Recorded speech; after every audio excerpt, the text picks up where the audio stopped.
Thank you and welcome to the show this morning. The topic this morning is Africa and the Sudan. And we're fortunate to have with us this morning to talk about Africa and the Sudan, Dr. LMadu1. Dr. LMadu1 is an international lawyer, and he's the president of Pan-Africa, and he has also been involved with a large number of other civic and social organizations in and around Nashville and, of course, in a real sense throughout the world. Dr. LMadu1 is also a diplomat, and he has played a very, very significant role dealing with persons who have come to Nashville from Africa and from the Caribbean and escorting them around and doing a number of things that people who are in charge of such responsibilities do. And Dr. LMadu1, let me welcome you to the show this morning. Thank you. Dr. LMadu1, what we'd like to do today is to talk about Africa and the Sudan. But I don't think that there is any question that is more important and perhaps more burning in the minds of our audience is the fact that the President of the United States recently made a tour to Africa. And let's start off by having you to give perhaps an assessment of Mr. Clinton's trip to Africa, and from that point to talk about some of the other issues that we are going to talk about today. Thank you. Well, you know, for a long time, this trip has been anticipated. He has been in office now for over 4 years before he went to Africa. So actually, it was late in coming. We expected that he should have been to Africa during his first term. His wife was the first to go to Africa and came back with good reports. So we are happy that he went.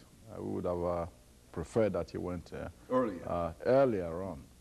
As you know, the most significant thing about his trip to Africa is that since the end of the Cold War, Africa has been marginalized in terms of geopolitical importance. And at the same time, this has caused a fall, should I say, in the economies of those countries. During the Cold War, both superpowers and also the other three powers, Britain, France, and China, were pouring money and aid into Africa as part of their proxy war against each other. With the fall of the Soviet Union and the collapse of the Berlin Wall, the importance of Africa insofar as these powers are concerned diminished. So when the president decided to go to Africa, we saw it as an opportunity, not only to give Africa the profile it is due, but at the same time as an opportunity to encourage investments and tourism to Africa. You would observe that when the 7 economic powers have their meetings, Africa is never mentioned. You might hear of South Africa one way or the other, but it seems like Africa doesn't exist in economic terms insofar as the world is concerned.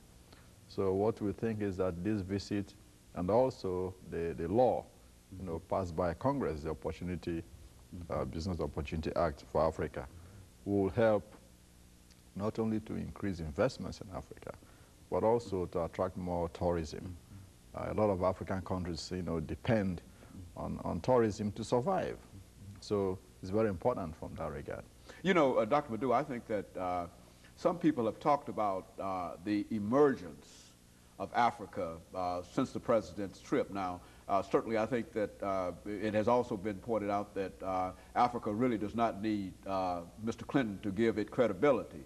But I think it has also been pointed out that this is a continent with a vast amount of resources and et cetera, as you are indicating, through investments. But now, we've seen Africa over the 60s and the 70s emerge, and I think that if there is one thing that came out is that the Africa of the 1990s is not the same Africa that many of us know of the 1960s and the 1970s, which is to say that some people still have a mindset of a continent that is still under the process of decolonization as it was in the 1960s and et cetera. Perhaps you would like to deal with that as an issue this morning. Well, the basic difference between Africa of the 60s, 70s, and 80s is that the process of democratization is moving very fast in Africa.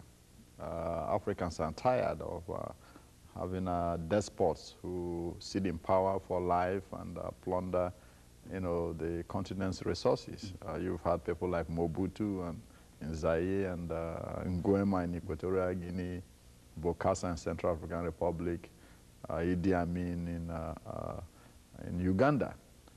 These days, Africans want everything that every other people on earth want. Good education, health care, the freedom to choose whom they want, to be in power, and every other thing.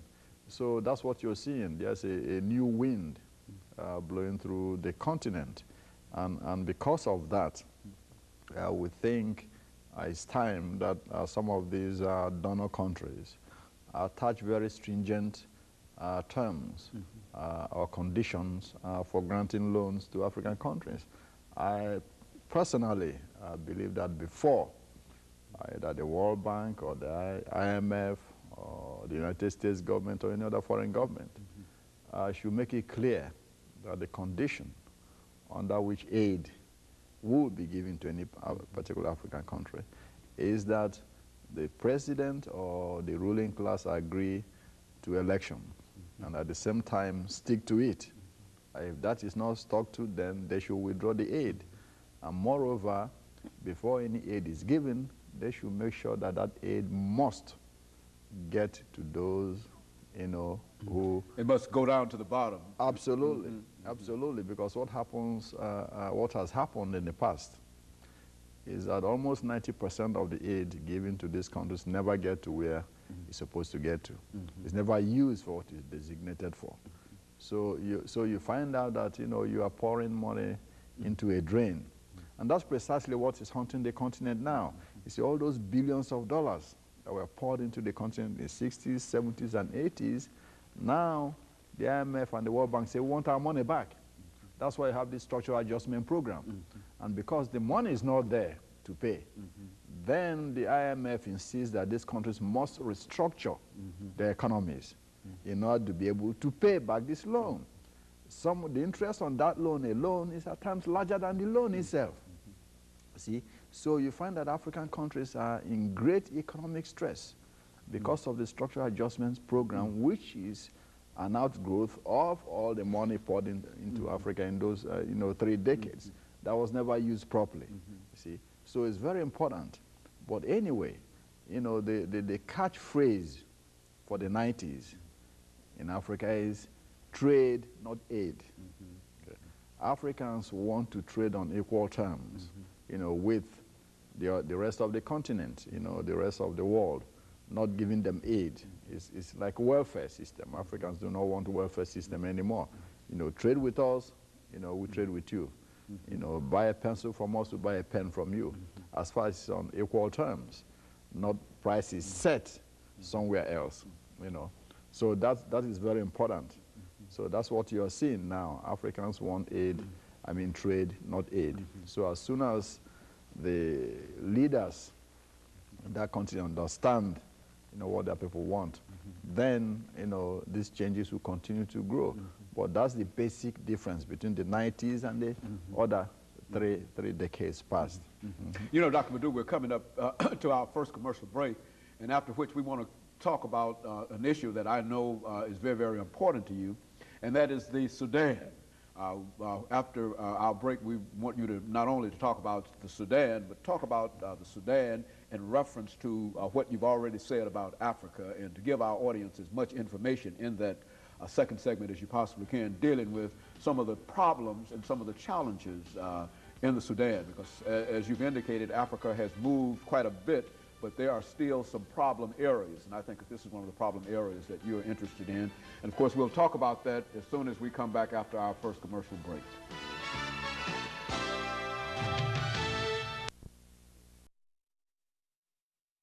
And the Sudan,